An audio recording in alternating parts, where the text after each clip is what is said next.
Where we begin with some breaking news just coming in. Israel has struck Iranian Defence Ministry Headquarters, and IDF says it has completed an extensive series of strikes in Tehran related to the Iranian regime's nuclear weapons project.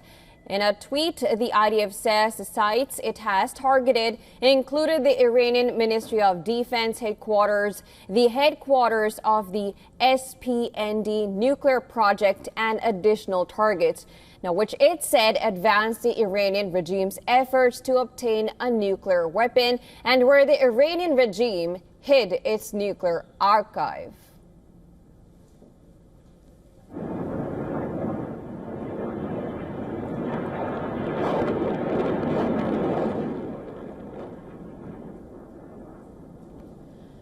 In Israel, sirens and explosions are being heard in Jerusalem and Tel Aviv as Iran has announced a fresh missile salvo against Israel. Israel's military has confirmed the development in a post on social media X. It said that millions of Israelis were running for shelter as sirens sound in dozens of cities and communities around the country.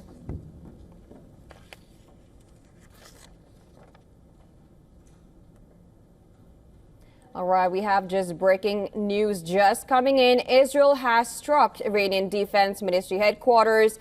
IDF has said and has claimed that it has completed an extensive series of strikes in Tehran related to the Iranian regime's nuclear weapons project. In a tweet, the IDF says the sites it has targeted included the Iranian Ministry of Defense headquarters, the headquarters of the SPND nuclear project, and additional targets, which IDF has said advanced the Iranian regime's efforts to obtain a nuclear weapon and where the Iranian regime hid its nuclear archive. Meanwhile, in Israel, sirens and explosions are being heard in Jerusalem and Tel Aviv as Iran announces a fresh missile salvo against Israel.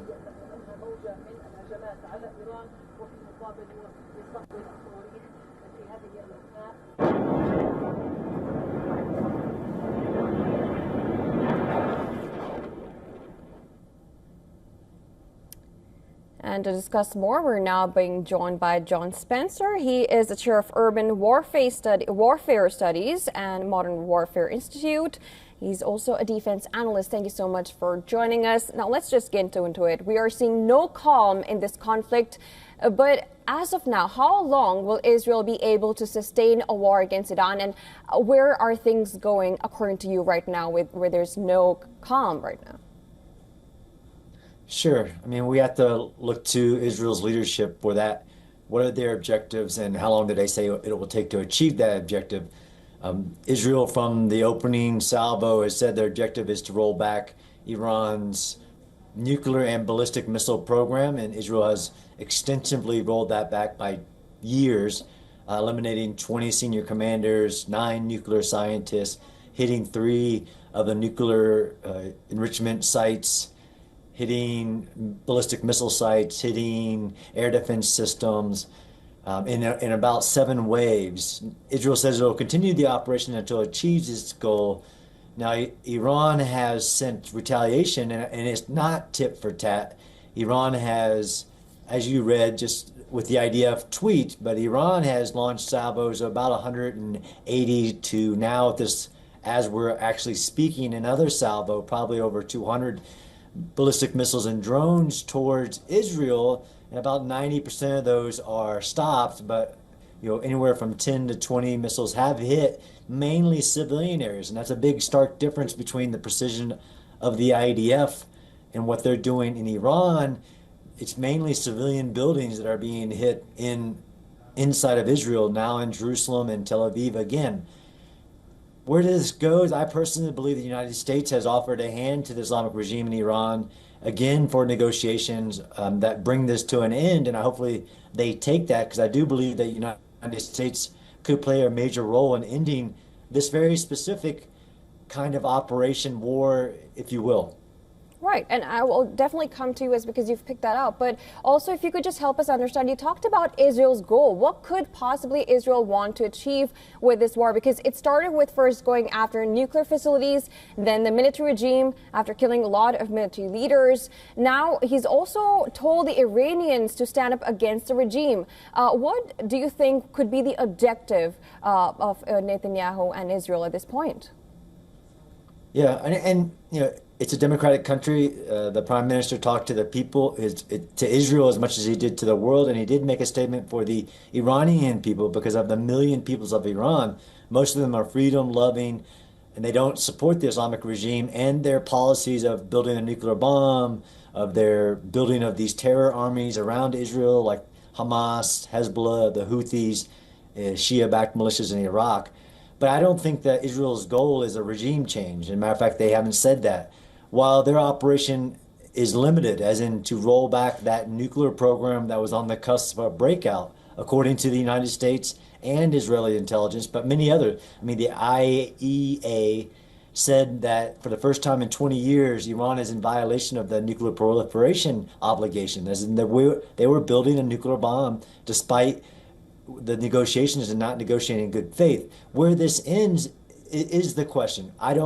Because every time that Iran retaliates, and then Israel is retaliating in kind, and now you see Israel hitting oil and gas facilities, part of the infrastructure and economy of Iran. So hopefully, the objective will be determined by Iran, and when they can either give up their nuclear bomb pursuits, because war is a contest of will. Of course, Israel has set the objectives, but that can be determined today, and why President Trump has said even right now this may force a negotiation that the Islamic regime was refusing to have.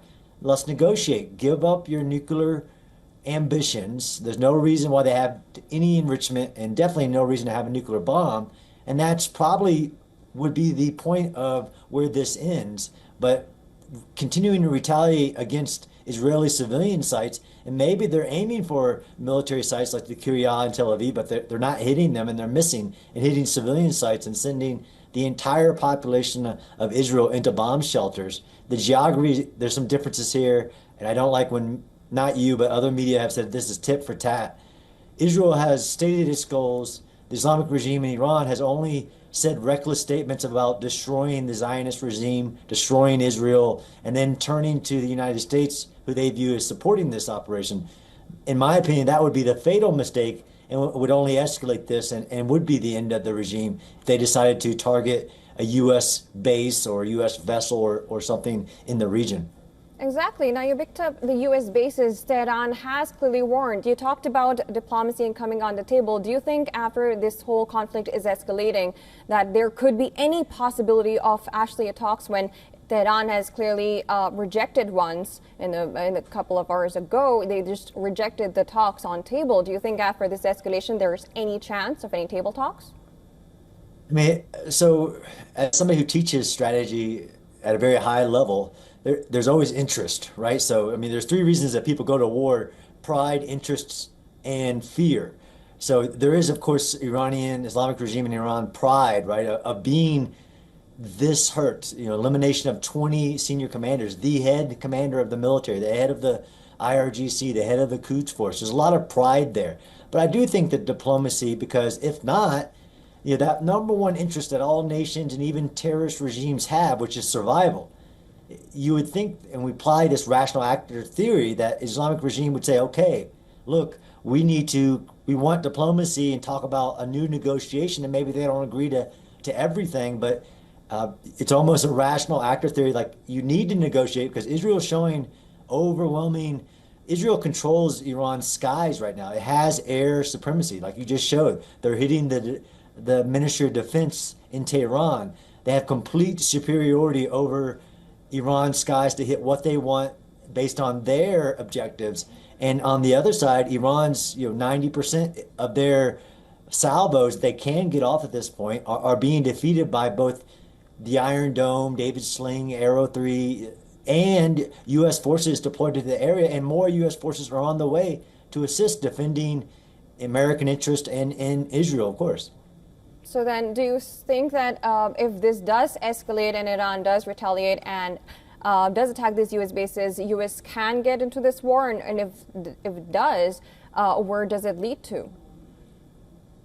Yeah, I mean, this is, again, nobody wants to see any more wars, although this was a preemptive strike, to include a historical one, a preemptive strike based on intelligence, not just of Israeli intelligence, but I mean, President Trump gave Iran 60 days.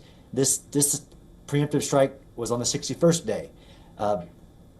If Iran made that fatal mistake to hit it in a U.S. base, and the President Trump and U.S. officials have given plenty of warning, that would be a grave mistake. And while Israel is very powerful, it's not the United States military, it's not the United States Air Force, and that would be the end of the regime. It would seal its fate. And again, this is not about the Iranian people, but that would be a fatal mistake. And where that would lead to, as in U.S. involvement, direct involvement, right? This is where Iran is trying to say the United States is involved, and the United States says, we're not involved. It's not U.S. aircraft. Of course, U.S. are doing defensive operations on the ground. But if that calculus changes, then the whole strategic calculation of this war changes. All right. So as of now, let's go back to Israel. So Israel has said that, and you also mentioned IAEA mentioned for the first time that Iran is capable of making nuclear weapons, and Israel is trying to kind of destroy those nuclear targets. Do you think Israel, as of now, is capable of doing that, especially the ones that are located underground? Yeah, that's been a great question, and I posted about this before. The idea that Israel needs a single bunker-busting bomb dropped by a B-2 bomber, it can't do that. Israel has shown in the last 20 months that it has the ability to hit things at deep depth doing something called drilling, where they take a bunker-busting munition that might not be able to hit the depth of like Fordo, which is 80 feet plus 200 feet underground, but they have a technique called drilling where they can just drill into the ground because they have air superiority. They don't need a one-shot bunker-busting munition. They can, like they just killed Mohammed Sinwar in Gaza, they used 50 bunker-busting munitions in a matter of 30 seconds all around the site in which the terrorist leader at that time in Gaza was at. It's beyond my ability to know if they can truly hit at that depth.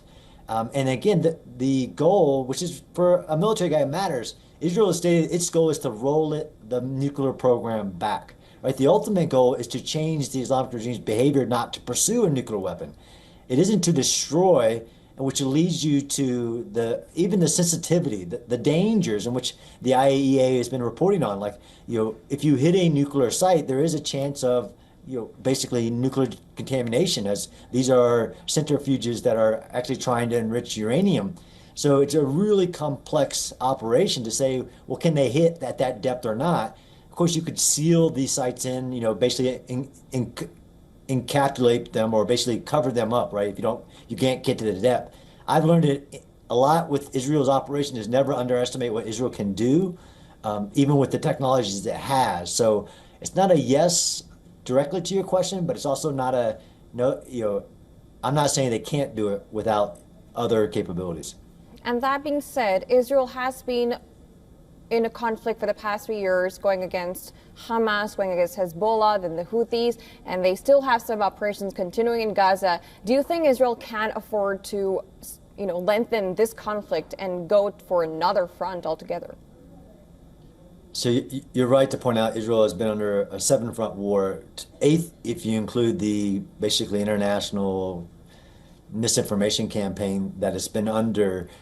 But it wasn't a question by my analysis, of Israel could do this operation. Israel had to do this operation for its survival, because that's what Iran said it wanted its nuclear weapon for.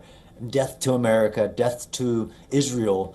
And it has had great success against Hezbollah, against the Houthis. Even tonight there was a Houthi operation against the leadership of the Houthis, and the ongoing complications with the operations in Gaza against Hamas. And this wasn't an ideal time for Israel to do this operation. It was an intelligence-based necessity, like of survival. So it's definitely coming at a cost, and you have Israeli civilians dying right as we're talking in these rockets that Iran is shooting, not at military targets, and they're not hitting military targets. I can't tell you if they can continue it, but clearly they didn't have a choice but to. And they are under multiple front wars, but they've had a lot of success against Hezbollah and others. Right. So let's also talk about the diplomatic talks right now. So if at all, is there any possibility that any kind of diplomatic efforts, for example, China has criticized these attacks, Russia has clearly, criticized the attacks, and there has been a call between Trump and Putin, and probably may or may not have these talks talked about these escalating tensions, and Putin might have put in some word. Do you think all these diplomatic efforts can lead to some kind of talks, and we can see these two coming and talking on the table instead of going ahead with these conflict? I absolutely do. I mean, you did have that hour-long conversation between President Trump and President Putin, and Putin does have influence over Iran. They signed a security agreement. Unfortunately, because of the aid that Iran was providing Putin in his campaign in Ukraine with drones and other assets. But great powers are great powers for a reason. And I also unfortunately saw Pakistan basically aligning with Iran in its current project. I guess that isn't surprising, but I'm absolutely certain that there is a chance for diplomacy, and people like the United States and with Russia's influence over the Islamic regime, that you could bring them to the table. Military is just one of the forms of national power of a nation, and that's just why I've commented that I do believe the United States is one of the few people that can bring this to a close once Israel has said, like, okay, we've rolled this back. Now there is a great opportunity for diplomacy for Israel to stop its behavior. It isn't just about capabilities. Although you lose 9 nuclear scientists, there's some capability lost there on continuing your program. But this is about changing the Islamic regime's behavior towards the threatening of the survival of Israel and its partner nations, because President Trump just came back from a Middle East tour, meeting with Arab nations who are not also in agreement that the Islamic regime conduct in the Middle East is good, and everybody should be on the same sheet of music that Iran can't have a nuclear bomb. All right. Well, we'll have to end it there. Thank you so much, Mr. John Spessler, for joining us and giving your perspective and insights.